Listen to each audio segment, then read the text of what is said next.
Welcome ladies to our regular Saturday Q&A session. Thank you to everyone for participating and sending your questions to me. I'm just encouraging you to take your turn, either post it in the group or send it directly to me. Try not to be shy. I would really love for you to start posting, just commenting or sharing some of your stories. It would really mean a lot to everybody in the group. And do invite your friends. I'm sure there's women in your community that would really find our group a great resource of information. So we're going to get started with the questions today. The first question is, why is menopause so confusing?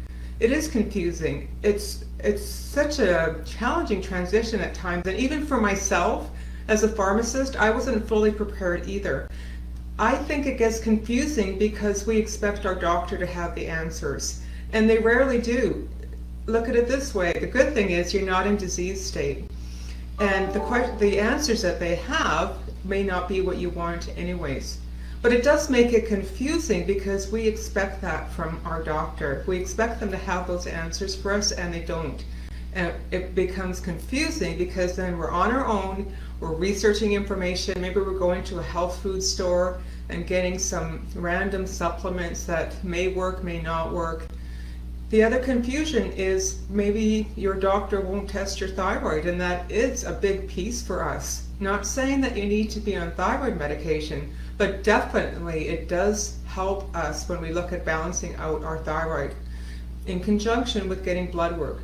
So the confusion is, where do you go for your answers really? If your doctor doesn't have them, the health food store, your community of women that you're with don't have them, where do you go to find those answers? And that creates a lot of frustration for us that can go on for a long time. I have women coming to me 5 to 10 years into menopause that may not have found the answers that they were seeking. So the truth is, you're not in disease state, which is awesome.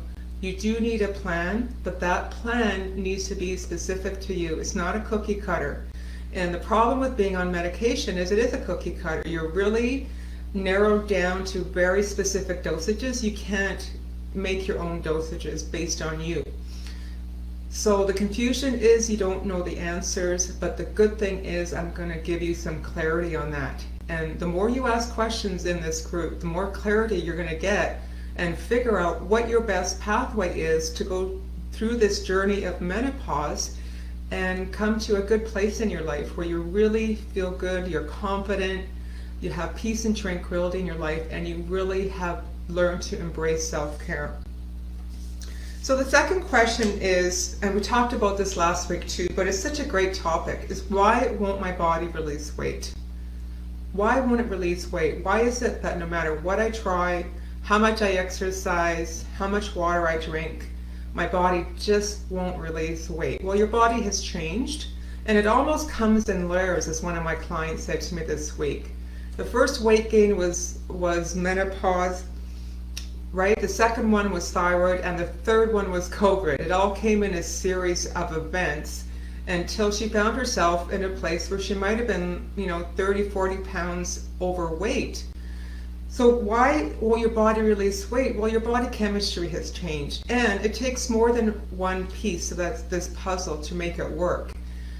Yes, you need to change your nutrition. Exercise would help, not intense, just mild to moderate exercise. But there's more pieces to the puzzle than there was when we're in our 20s and 30s. So it really is more of a plan that would be great if we could embrace and just really be consistent. The thing is though, it's all about you being accountable and really committing to making these changes in your life without feeling like you're depriving yourself.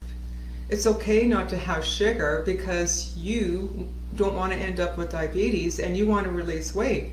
So just think if starting on Monday you could embrace some changes in your lifestyle, consistent changes, your body may be able to slowly start to release some of that weight. Not as fast as a weight loss program, but still you're going to start to feel good. Just getting that sugar out of your brain will create a lot of clarity and get rid of some of that brain fog. But your body, the thing is, I just need to emphasize to you, is your body has changed, your chemistry is different, and the pieces of the puzzle are different than what they were 20 years ago. However, if you can start with one change and be accountable, it does take change and it does take accountability. So just think about something that you could change starting on Monday that would make a really big difference for yourself. And look at it this way, if you start to release body fat, you are actually balancing your hormones. If you start to do mild to moderate exercise and build up a little bit of muscle mass, you're going to start to change your metabolism. So just think of all the positive changes that you can make in your life, small pieces that will get you to that place, that destination that you want to go. And the third question is, where do I begin? And that's challenging, right? Because maybe you look at your life and you think, there's so many things I need to change. Where do I begin? Well, the first step, like I said, is accountability. You need to be ready to embrace accountability. Otherwise, you're not going to make consistent changes and you're not going to see the changes in your body that you really want. So accountability is an absolute big piece. Mindset is a huge piece.